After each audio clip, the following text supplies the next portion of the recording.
যেটা ডিউ পড়ার চান্স বেশি থাকে। সো এটা আপনারা জানেন, যখন ডিউ পড়ে তখন ব্যাটিং করা ইজি হয়। শুধু তামিম না, আমার মনে হয় বাংলাদেশে যারাই ওপেনার আছে, ইমন কিছুদিন ধরে ওপেন করতেছে, দু একটা ম্যাচ খুবই ভালো ইনিংস খেলেছে এবং ইনিংসটা বড় করা এবং ইফেক্টিভ ইনিংস খেলা টিমের জন্য কতটা ভাইটাল রোল প্লে করতে পারতেছে। প্লেয়ারেরই ক্যারিয়ার অনেকটা নিচু হয়ে গেছে as a batsman, but at the same time ব্যাটসম্যানদের জন্য একটু খারাপ ছিল। আমার মনে হয় না এখন এই মুহূর্তে ওই জিনিসটা আবার রিপিট হবে কিনা, বাট উইকেট লুক গুড। প্রেক্ষাপট যখন পাকিস্তানে ইংলিশ খেলতে যায়, সেম চিন্তাধারা ছিল যে আমরা জেতার জন্য খেলবো। আনফরচুনেটলি আমরা জিততে পারিনি, কিছু মিস্টেক করেছিলাম যে জন্য আমরা রেজাল্ট করতে পারিনি। বাট আমার মনে হয় আমরা শ্রীলঙ্কা সিরিজটা ওভারঅল ফার্স্ট ম্যাচ হারার পরে আমরা ভালো মতন কামব্যাক করেছি। অবশ্যই আমাদের প্রত্যেকটা প্লেয়ারের ভিতরেই কনফিডেন্স, সে গ্রো আপ করেছে, but at the same time different condition, different team, different ball and bat game. So আমার কাছে মনে হয় যে পার্টিকুলারলি আপনার ওই দিনে আবার ওইভাবে গুড ক্রিকেট খেলতে হবে। কনফিডেন্স লেভেল আপনাকে সাহায্য করবে, but at the same time আপনার কনসেন্ট্রেট লেভেল কেমন আছে ওই জায়গাটা ধরে রাখার জন্য আমার মনে হয় ওটা বেশি জরুরি হবে সামনের ম্যাচের জন্য। আপনার শ্রীলঙ্কা শেষে ফাইনালের প্রেস কনফারেন্সে বলেছিলেন যে এখানে বৃষ্টি হচ্ছে, এই উইকেট মিলে দেখতে মাটির নিচে পানি থাকবে, সবকিছু মিলিয়ে যেটা মিরপুরের একটা এরকম যে ক্রিকেটটা খেলেছেন আপনার শ্রীলঙ্কা সেরকম নাও হতে পারে। তো তারপরে আজকে উইকেট দেখার পর আপনার কি মনে হয়েছে যে এখানে আপনার সবসময় খেলে অভ্যস্ত, এই কন্ডিশনে পাকিস্তানকে শুরু থেকে বিট করার মতো মেন্টালিটি বা স্ট্রেংথ আপনাদের রয়েছে কিনা? ডেফিনেটলি যে কোনো টিমকে বিট করার মতো মেন্টালিটি আমাদের আছে এবং আমরা সেই চেষ্টাই করব। বাট পার্টিকুলার ওই দিনটাতে আপনাকে ভালো ক্রিকেট খেলতে হবে, তার মানে এই না যে হোম কন্ডিশন বলে যে আমরাই বেটার ক্রিকেট খেলবো তা না। আগেও বলেছি পাকিস্তান গুড সাইড এবং তারা ম্যাক্সিমাম প্লেয়ারই এই বিপিএলে খেলে থাকে, সো তারা সেই কন্ডিশনটা সম্বন্ধে জানে। আমরা চেষ্টা করবো আমাদের ভালো ক্রিকেটটা খেলার। মিরপুরের পিচের দুই রকমের একটা ইয়ে থাকে, যেমন এবছর বিপিএল এ যখন খেলা হয়েছে তখন যারা সন্ধ্যার ম্যাচে আগে ব্যাটিং করে তাদের অ্যাভারেজ 150 উপর, টিমের অ্যাভারেজ 150 রানস করে অ্যাটলিস্ট 200 রানের ইনিংস আছে। যদি আমরা টি20 ইন্টারন্যাশনাল দেখি সেই অ্যাভারেজটা আবার 125 এর ঘরে চলে যায়। যদি আপনি গত 5টা ইনিংসই দেখেন এই মাঠে, যেটা হচ্ছে জিম্বাবুয়ের সাথে গত বছর, আর তার আগে অস্ট্রেলিয়ার সাথে অনেকদিন এখানে টি20 ম্যাচ হয়। তো আপনি আজকে অনেকক্ষণ যখন পিচ দেখলেন, কি মনে হচ্ছে যে এটাকে আমরা বিপিএল এর মতন একটা উইকেট পেতে যাচ্ছি, নাকি এই বৃষ্টির কারণে ডিফিকাল্ট হবে পিচটাকে বিট করা? এখানে দুটা ফ্যাক্ট যেটা আমার কাছে মনে হয় আমার ক্রিকেটের অভিজ্ঞতা থেকে, আমরা যখন বিপিএলটা খেলি একটা ইনিংস থাকে যেটা ডিউ পড়ার চান্স বেশি থাকে। সো এটা আপনারা জানেন, যখন ডিউ পড়ে তখন ব্যাটিং করা ইজি হয়। আর বিপিএলে আমার মনে হয় না প্রত্যেকটা টিমে 5টা কোয়ালিটি অফ বলার থাকে, সো যে কারণে আমরা 2-1টা বলারকে ইউটিলাইজ করলে রানটা বেড়ে যায়। So but national team different জায়গা, আপনার প্রত্যেকটা টিমে 5-6টা ভালো কোয়ালিটি বলার থাকে। সো আমার মনে হয় হাই স্কোরিং না হলেও খেলাটা জমবে। আমার কাছে মনে হয় বোথ সাইডই ইভেন্ট থাকবে।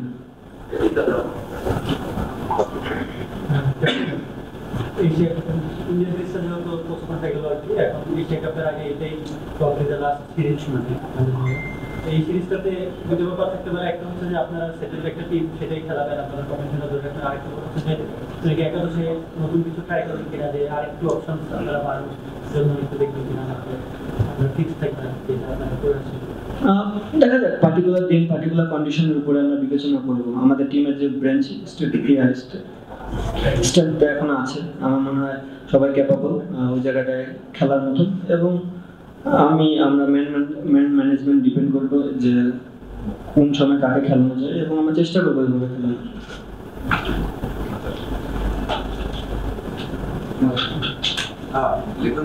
আপনি ভালো স্টার্ট পেয়েছেন, ওখানে ক্যাপ্টেন্সি ভালো গেছে, মানে এর আগেও অনেকবার কথা হয়েছে যে হয়তো আপনার অনেক শেকি থাকলে বা সাবেকরা বলেছে যে হয়তো ক্যাপ্টেন্সি বা ব্যাটিং এর শেকি মনে হয়, বাট আপনি একটা মোমেন্টাম পেয়েছেন, হয়তো 2টা সিরিজের আগে বললেন, অনেকে কোশ্চেন করে যে আরো সিরিজ এবং পাকিস্তান খারাপ গেছে। এই লিটন দাস মানে সামনে এশিয়া কাপ হোক অথবা বিশ্বকাপ হোক, তারাই খুব ভালো একটা মোমেন্টাম আপনি পেলেন কিনা, দলের বড় ফ্যাক্টর আপনি ক্যাপ্টেন, এটা খুব জরুরি ছিল কিনা, এবং আপনার এটা মানে আপনার ক্যারিয়ারের জন্য একটু ভালো হলো এই যে ক্যাপ্টেন হিসেবে ভালো হলো না? দলকে ক্যারি করার জন্য? না, জিনিসটা তেমন না। প্রত্যেকটা সিরিজই খুবই ইম্পর্টেন্ট। অ্যাজ এ ক্যাপ্টেন বলেন, অ্যাজ এ ব্যাটসম্যান, আমি যখন ব্যাটিংয়ে যাই তখন তো আমি ক্যাপ্টেন থাকি না, আমি ব্যাটসম্যান থাকি। সো আমার কাজ রোল হচ্ছে ব্যাটিং করা এবং ব্যাটিংয়ে রান দেওয়া প্রত্যেকটা গেমে, তাই আমার চিন্তাধারা থাকে এবং এটাই আমি যতদিন ক্রিকেট খেলবো চেষ্টা করবো, যদি আমি ক্যাপ্টেন ভবিষ্যতে থাকি এইভাবে চেষ্টা করে যাবো যে অ্যাজ এ ব্যাটসম্যানের রোলটা প্লে করার জন্য। বাট জিনিস হচ্ছে যে ফিউচার অতটা দেখাটা ঠিক না এই মুহূর্তে, because Asia cup, world cup এখন অনেক দূর। আমার মনে হয় পার্টিকুলার যে টাইমটা, যে সিরিজগুলো আমরা খেলি, যেহেতু শ্রীলঙ্কা আমাদের একটা ভালো সিরিজ গেছে ওভারঅল ফুল টিমের, আমরা চেষ্টা করবো এই কনফিডেন্সটা যেন ফুল টিমে আবার ধরে রাখতে পারি মিরপুরেও। দেন বাদ বাকি আমাদের হাতে সময় থাকবে, ক্যাম্প করবো আমরা, আবার নেক্সট কোনো সিরিজ খেলবো, দেন আলাদা একটা প্ল্যানিংয়ে যাবো। অবভিয়াসলি আমাদের একটা প্ল্যানিং তো আছে যে আমরা ওয়ার্ল্ড কাপ খেলতে যাবো, বিগ ইভেন্ট, তার আগে এশিয়া কাপ আছে। বাট তার আগে যে কিছু জিনিস যে মানে আপনি এক ধাপে তো 10 তলা উঠতে পারবেন না, 1 2 3 করে আগাতে হবে। তো আমাদের এই ধাপগুলো হচ্ছে এই জায়গায় আমরা চেষ্টা করবো এখানে ফুলফিল করার জন্য। আপনি বলেছিলেন সারফেস ফার্স্ট, সেখানে ব্যাটিং ট্র্যাক হলে মেহেদী মিরাজ এবং স্পিন ট্র্যাক হলে শাকিব। এরপরে উইকেটটা আসলে কেমন দেখছেন, কার সম্ভাবনা বেশি? দুজনের সম্ভাবনাই খুব বেশি। আমরা ডিসাইড করে কালকে দেখতে পারবেন। ভাই আমার দুইটা প্রশ্ন। প্রথম প্রশ্ন হচ্ছে যে কোনো টি20 টিমে তানজিদ হাসান তামিম এবং শেখ মেহেদী কতখানি ভ্যালু অ্যাড করে? তারা দেখা যায় পাওয়ার প্লে খুবই রিস্কি জায়গা, তারা দুই জায়গাটায় দুই পজিশনে ভালো করে। তানজিদ হাসান তামিম, শেখ মেহেদী পাওয়ার প্লে বোলিংটা খুব ভালো করেন, তানজিদ তামিম আর পাওয়ার প্লে ব্যাটিংটা খুব ভালো করেন। একটা ওপেনারকে আপনার তো ব্যাটিং ভালো করতেই হবে। শুধু তামিম না, আমার মনে হয় বাংলাদেশে যারা ওপেনার আছে, ইমন কিছুদিন ধরে ওপেন করতেছে, 2-1 ম্যাচ খুবই ভালো ইনিংস খেলেছে এবং ইনফ্যাক্ট তো ইউএসএতে 100 মেরেছে, এটা বিগ অ্যাচিভমেন্ট। প্রত্যেকটা ওপেনার না, শুধু যে ব্যাটসম্যান যারা, তারই রোল হচ্ছে ইনিংসটা বড় করা এবং ইফেক্টিভ ইনিংস খেলা, টিমের জন্য কতটা ভাইটাল রোল প্লে করতে পারতেছে।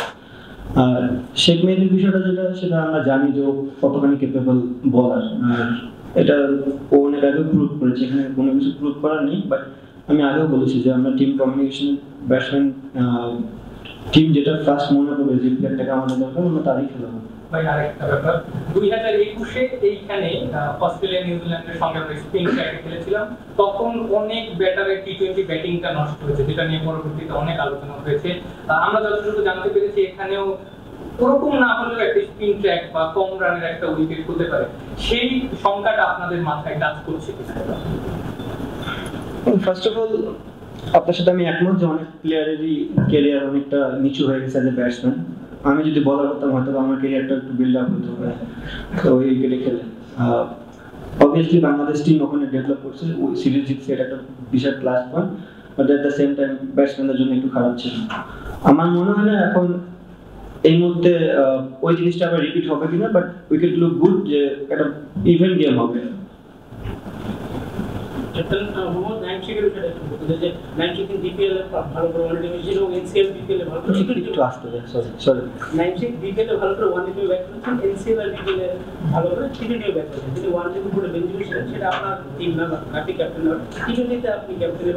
প্রথম ম্যাচটা খেলার পরে 2 ম্যাচ বেঁচে ছিল, প্রথম ম্যাচটা তো খেলার পক্ষে ছিল না, যাকে একজন প্লেয়ার যখন আসলে এরকম ভালো খেলে, কয়েকটা টুর্নামেন্ট ভালো খেলেছে, টিমে আসে এবং পুরো সিস্টেম তার বেঞ্চে বসে থাকবে, এটা তো তার জন্য মেন্টালি ডাউন হওয়ার একটা বিষয় কিনা। প্লাস হচ্ছে ক্যাপ্টেন হিসেবে এসব ক্ষেত্রে আপনার মেসেজটা কি থাকবে, কি হবে? আমার কাছে মনে হয় না যে প্রফেশনাল প্লেয়ার আপনার মেন্টালি ডাউন হওয়ার কোনো চান্স এখানে আমি দেখি না। হ্যাঁ, আপনি এটাও বুঝতে হবে, আপনি যে কোনো প্লেয়ারই যখন বাংলাদেশ টিমে ঢুকবে, ডোমেস্টিকে রান করে ঢুকবে, এবার আপনি যার জায়গাটা নিবেন, যার জায়গাটা খেলবেন, সে তো ন্যাশনাল টিম খেলতেছে এবং প্রুভেন। সো তার জায়গায় আসতে গেলেও আপনাকে এরকম সিচুয়েশন পার করে আসতে হবে। যেমন আপনি বললেন যে যাকে ইনজুর থাকার কারণে সে খেলতে পারেনি, যাকে যদি ইনজুর না থাকতো না, আমি খেলতেও না। তো জিনিসগুলো এখনো তারও অনেক সময় আছে, অপরচুনিটি আসবে, যদি অপরচুনিটি আসে সে চেষ্টা করবে 100% দেওয়ার। আমি বিলিভ করি না সে ক্যাপাবিলিটি আছে, না ওটা গ্র্যাব করতে পারবে। ধারাবাহিক দুটো সিরিজে ভালো করা আসলে উদাহরণ খুবই কম, তো তারা একটা জায়গা থেকে ভালো সিরিজ জিতে আসলে অনেকটা সেম উইকেট ধরা হচ্ছে যে শ্রীলঙ্কায় যে ধরনের উইকেট হয়তো এখানে সেই ধরনের উইকেট হতে পারে। আপনার একটু বেশি কনসার্ন কিনা যে এই সিরিজটা ভালো দেখতে হবে বা কীভাবে টানা 2টা সিরিজ জয় করা যায়? চেষ্টার তো কখনো কমতি থাকবে না। শুধু দুইটা কেন, যদি ব্যাক টু ব্যাক অনেকগুলো সিরিজ হয় আমাদের একই মাইন্ডসেট আপ থাকবে, একই গোল থাকবে, সিরিজ জিতা। বাট পার্টিকুলার ডে আমি বললাম যে আমাদের ভালো ক্রিকেটটা খেলতে হবে। শ্রীলঙ্কায় 2 দিন আগে যেটা ঘটে গেছে এটা পাস্ট। সো এখন এটা নতুন জায়গা, নতুন ভেন্যু, সবকিছু নতুনভাবে নিতে হবে, নতুন চ্যালেঞ্জ আসবে। আমরা প্রস্তুত এই চ্যালেঞ্জটা নেওয়ার জন্য, এবং দেখি কি হয়। ক্যাপ্টেন, পাকিস্তান টিমের হয়ে যারা এখানে আসছে প্রায় 8 থেকে 9 জন আছে যারা বিপিএল খেলেন, তারা এই কন্ডিশনটার সাথে অনেক পরিচিত। পাকিস্তান টিমের হয়ে তারা যখন খেলবেন তারা হয়তো আপনাদের কাছে অপরিচিত, কিন্তু ইন্ডিভিজুয়ালি আবার তারা আপনাদের কাছে পরিচিত। এই ব্যাপারটা আসলে আপনি কিভাবে দেখেন যে তারা কি কোনো এখান থেকে অ্যাডভান্টেজ পাবে, বা বাংলাদেশ তাদেরকে নিয়ে কোনো মানে ভাবছে কিনা, বা এই ধরনের তারা যে জানে এই জিনিসটা কেমন আপনার কাছে, আপনার কি মনে হয় যে ক্যাপ্টেনের টিম হিসাবে পাকিস্তানের তারা আপনার মাঠে নামছে, যারা কিছুদিন আগে হয়তো আপনাদের সাথে বিভিন্ন ক্ষেত্রে টিম ছিলেন? না, এটা তো খুব ভালো জিনিস।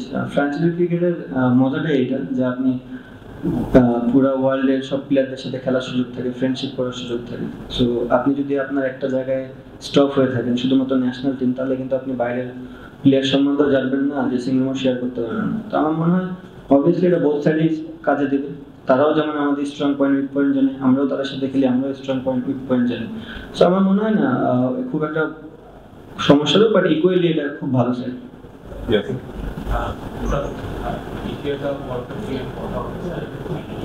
আমরা তো 15 জনের একটা কোর স্কোয়াড এখন আছে, বাইরে কি এমন কোন প্লেয়ার আছে যাকে আপনি মনে করেন আমরা এই স্কোয়াডে অ্যাড করা যেতে পারে?